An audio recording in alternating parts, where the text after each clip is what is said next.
Hello, I just wanted to take a couple of minutes to talk about our sponsor, Anchor, hopefully at a louder volume this week. First of all, it's free and it has creation tools that allow you to record and edit your podcast right from your phone or computer. I found it really easy to move the segments around in the editing process, and you can put the ads in wherever you want too, which is really helpful. And Anchor will distribute your podcast for you so it can be heard on Spotify, Apple Podcasts, and many more. This has been super helpful with the success of my first episode, having it on all of these platforms for you guys to listen to. And Anchor does that for you, which makes it super easy. And you can make money from the podcast with no minimum listenership, which is perfect for people like me who are just starting a brand new podcast. So it's everything you need to make a podcast in one place. If you've been thinking about a podcast you want to start, this is me encouraging you to do it. All you got to do is download the free Anchor app or go to anchor.fm. That's ANCHOR.FM to get started. Hello, and welcome back to another episode of Navigating Adulthood and IDD. Today is a solo episode, I believe my first solo episode of Navigating Adulthood and IDD. So kind of trying a different format today that I hope that you all will enjoy.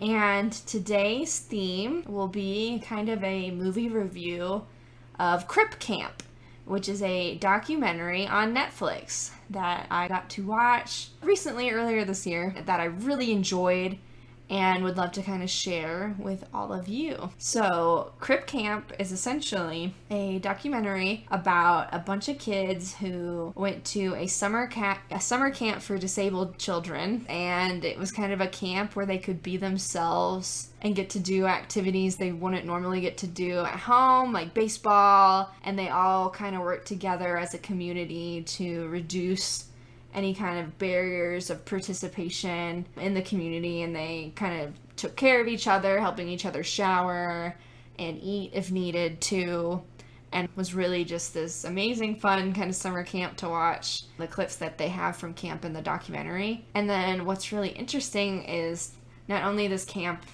I mean, you can kind of see the community that can happen when people really come together to meet everybody's needs and create that accessibility for each other. And then they took it into the real world, real world in quotes. So they took it back to their lives in their homes, and many of them became very vocal advocates for disability rights and the disability movement, which I just thought was so interesting and moving, and I think important to watch too, to realize, like, one, a lot of the laws that have passed are actually fairly recent. Things like ADA, the Americans with Disabilities Act, were really laws that a lot of these advocates in the movie, like Judy Heumann, really advocated for, and it's so interesting to watch. And there's a sit-in that ended up being the longest, like, government sit-in, which is just wild. It's wild to think, like, you don't learn this in school, and the disability movement doesn't get as shared as much as other social justice issues. And not to make competitions out of social justice issues, they're all important for their own reasons, but it's kind of like, where is this disconnect in the dialogue for disability rights and the disability community and all the work that they've done. And I just thought that Crip Camp is such a great documentary that really captures the spirit of the disability movement, and it's so cool to watch and to be like, okay, how can we celebrate all the amazing accomplishments made legally, but also keep working for these rights, because there's still a lot of holes in ADA. A lot of times it's not enforced. So businesses have to have certain accessibility for employees, but at the end of the day, the disabled individual is the one that would have to sue, and then a lot of times that money's just not there. So while it's against the law to not provide these accessible accommodations and jobs, as discussed in episode 9 of the podcast with Anastasia Canfield, but it's not just illegal, but then, like, some businesses can actually get around it And as we discussed in episode 9, actually, you can go out and still see a lot of places where things aren't accessible, where maybe there needs to be a ramp or an automatic door or elevator access, and it's just not there in these buildings, even though that's against the law. And so what can we do to keep voting in favor of disability rights, to keep advocating for disability rights, to maybe point out when we see these ADA violations, and keep providing accessible communities within our own communities and our own, if, I'm a business owner, I'm working for myself right now, but, if I ever were to hire in the future, like, how can I make sure things are accessible for my team, or just even my business? How is it accessible when I'm out in the community? Are the places that I am providing music at, are they accessible? Are they following ADA compliance? As a person in the world, like, how can we keep making things more accessible? I've talked before about online accessibility, which I'd love to dig in even deeper in an episode one day, but some some starting points for online accessibility is camel case hashtagging. And that's when you go hashtag and each word in your hashtag is capitalized so that a screen reader, it's not reading it all together, but if you capitalize each word, so if we had navigating adulthood and IDD, it'd be hashtag navigating adulthood with a capital A and the capital A, and then IDD would all be capitalized. And so just that simple change in our social media posts can make things more accessible. Having an image description, which is simply a short description. I do mine bracket image description, colon, and then like a short, description of what's in the image. What am I trying to share? Again, so that if somebody wants to have access to what I'm sharing but has a visual impairment, they aren't left out from getting the information. And so just putting that image description in your description on Instagram or in the comments or in your Facebook description can be huge ways to make things more accessible. Using captions. Instagram has worked on making this more accessible recently. I've found that if you do a live and try to post at the moment, it won't give you the caption option, so you kind of have to upload it later as an IGTV, and you can do that captions option. But captions in videos, they made it really easy on Instagram to make captions in your stories,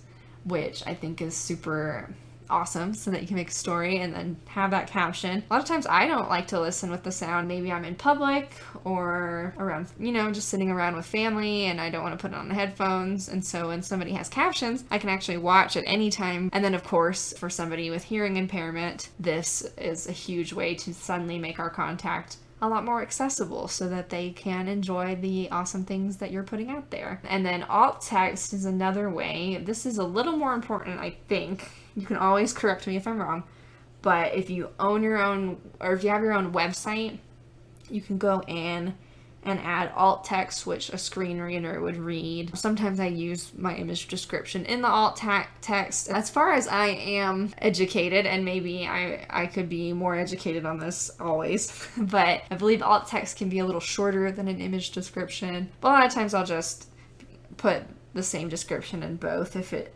is appropriate, so that if screen readers are reading alt text, they also have that option. Instagram does have an alt text option in the advanced settings, and a lot of time I'll put my image description in there just to make things a little more accessible.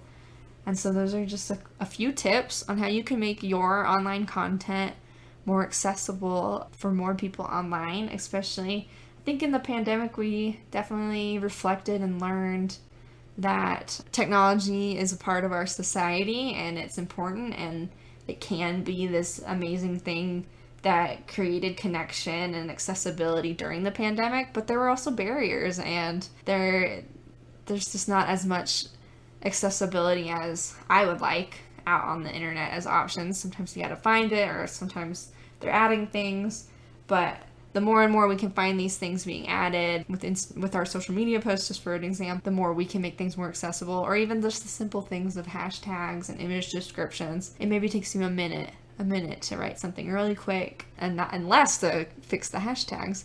And then your content is so much more accessible just starting from there. So those are just some quick tips of what I've learned to make things online more accessible, and I'm still learning. So definitely, if you have any tips to make things online more accessible or just things more accessible, please send me a message or email me at bonnie@rhythmicrootsmusictherapy.org or message me on Instagram at navigatingadulthood I would love to share your knowledge and things that help you online and make things more accessible as we continue to learn and make our content more accessible for others. And I know I started with Crip Camp and on online accessibility, but I think it lines up a lot. Because before ADA, they didn't have even things like sidewalk ramps. And think about trying to get around a city or into any store without like a wheelchair ramp. And that's what people did, you know? They had to figure it out, and it wasn't accessible, so maybe they were left out a lot of the times. The curb ramps. And if you think about it, I've heard this a lot from people where it's like, a curb ramp makes it accessible to everyone. Everyone benefits from that. You don't have to step over the step. And so it just kind of makes society more accessible. And then, if you think of even an image description, like that could be accessible for so many people. I was talking about how I like captions, even though I do not have a visual impairment, I still really enjoy the benefit of captions. And I think it's like a secondary benefit, because I don't necessarily like the argument where it's like, it benefits everybody, we should do it. I think it's like a perk. And I think it's kind of like, as a music therapist, it's kind of like when they're like, music helps all the subjects. You can get better at math with music, where it's like, well, yes, music can help with those skills that can overlap with math and help all the subjects. That's not the only argument. So music for music's sake is important, and I also think accessibility for accessibility's sake and helping make spaces more accessible for disabled individuals should be the focus, in my opinion. But there's that secondary benefit where like music can help other subjects, and oh hey, that curb ramp could be important if you're pushing a grocery cart, And so there's so many things that can overlap and just make a more accessible society and make us more aware. I think a lot of times with accessibility issues, it's interesting because it's always like, oh, I just never thought of that.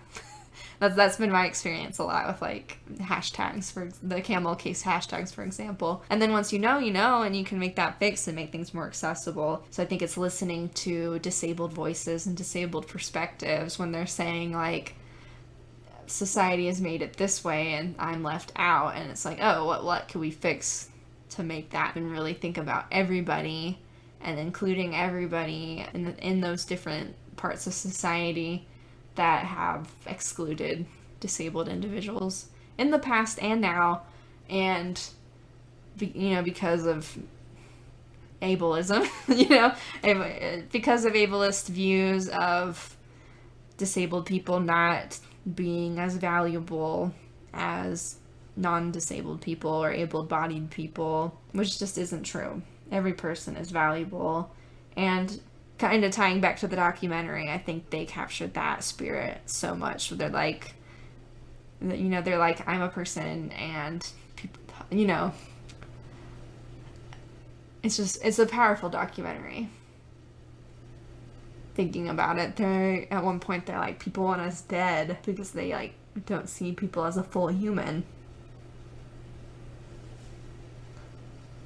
And that's frustrating to me. That's frustrating to me, and that's devastating for people with disabilities. And that idea is prevalent in our society. Most people don't consciously go, disabled people aren't valuable. They're not going to vocalize that.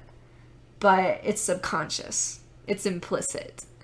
That's what we mean when we talk about implicit biases, right? Biases is our belief systems that maybe we wouldn't identify necessarily, but they're there. They're prevalent. If you see someone in a wheelchair and have a thought where you're like, oh, they can't do this, that could be an ableist thought. And it's something worth reflecting on. Like, well, why do I think they can't do, that job or come to this event or, XYZ? And that's where that reflection, self-awareness piece comes in, where we can be like, why do we think that? Why do we have this belief?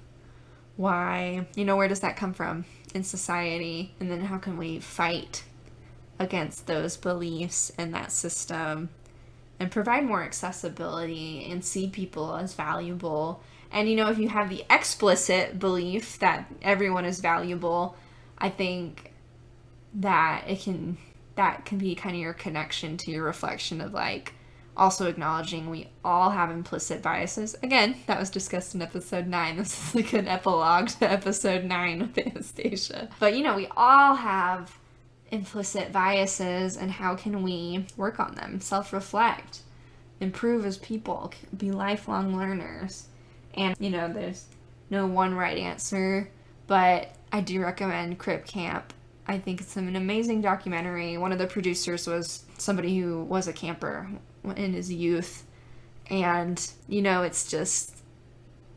think it's just a good starting point on hearing from disabled voices and learning about the history of accessibility, and I think that's a good starting point to kind of hear from their perspectives and their voices, so that we can continue to check our own implicit biases and how we can make things more accessible. And I feel like I'm kind of repeating myself, but I think there's an important emphasis in there. And Crip Camp was nominated for an Oscar for documentary, which is awesome. And I think this blew my mind, but maybe it shouldn't. Maybe it shouldn't be surprising. But the Oscars had a ramp, and apparently it was the first time ever they had a ramp up to their stage. What? It's one of those things where it's like, it's a win that they were nominated, but then you're like, whoa, why has there never been a ramp? It's because it's never been an option to even be a part of the picture of, the Oscars or whatever. But, and again, with that overlap of that secondary, things could be accessible for all. What if an actor broke their leg, huh? Why not put a ramp? Why not? It makes it accessible for everyone. You never know what somebody's going through. There's so many invisible disabilities as well, chronic pain. And it's just mind-blowing to me. They never had a ramp. But maybe it shouldn't be. Maybe it shouldn't be a surprise. It's an example of how there's still so much to do in the disability movement. So many things that, people can talk and be like, oh yeah, we've had a disabled person in our movie, or, for the Oscar example, but you don't have a ramp. And how are people watching over time supposed to think they can win an Oscar when they're like, oh, I could never even go on the stage? And that would all happen like subconsciously or maybe consciously, but it's just those little things where nobody even thought of it. And now they do. I'm interested to see if they keep the ramp next year. You sure hope so, right? Keep that accessibility now that they know. Kind of like, of me and the Camel case hashtags, or just my social media in general. I realized that it was inaccessible, and I have clientele with disabilities, and I was like, I need to get on this and try to make my content more accessible, because then who's my real audience if I'm not letting more people have access to it? And I guess same with the Oscars, and you can kind of have that comparison of, who do they really want winning an Oscar if they're not thinking about those kind of considerations. But yeah, I guess that's my point. But yes, check out Crip Camp. It has 100% on Rotten Tomato. I agree, 100%. Such a good documentary. The sit-in is so cool and something I wish I learned in school. And I think it can just keep opening the doors of discussion on the disability rights movement, on accessibility.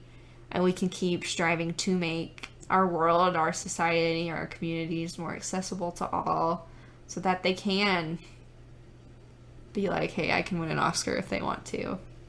Or hey, I can live if I want to. Yeah, highly recommend the movie. To shift gears a little bit, we're going to move into our June music therapy session plan outline. All right, our June music therapy session plan for adults with IDD starts with Hello in the Good Old Summertime by Shields and Evans. Drumming, Wipe Out by the Surfaris, a summer lyric scramble game where patrons have access to some visuals where I put a bunch of summer songs in a similar key and then have the lyrics broken up so that you can scramble them and then play them kind of combined in a song. And you can always choose how many songs you want to do, like scrambling 2 together, or scrambling 5, and different genres as well, kind of mixed in. And then beach yoga for relaxation, and Goodbye, Happy Trails by Roy Rogers and Dale Evans. So if that plan sounds interesting to you, the breakdown of it, both in text and in a video, along with visuals or lead sheets for every single intervention, is available on my Patreon at patreon.com/navigatingadulthood90d for $5 a month. Patrons, or as I like to call navigators, for $5 a month, they get access to a breakdown of the music therapy session plan for adults with IDD, along with visuals and lead sheets, access to our Facebook community where they can ask more questions and connect, and access to our community call, which is once a month on Zoom, where they can receive peer supervision and we go through the breakdown. And they also get episodes 1 week early, ad-free. And this is all for $5 a month.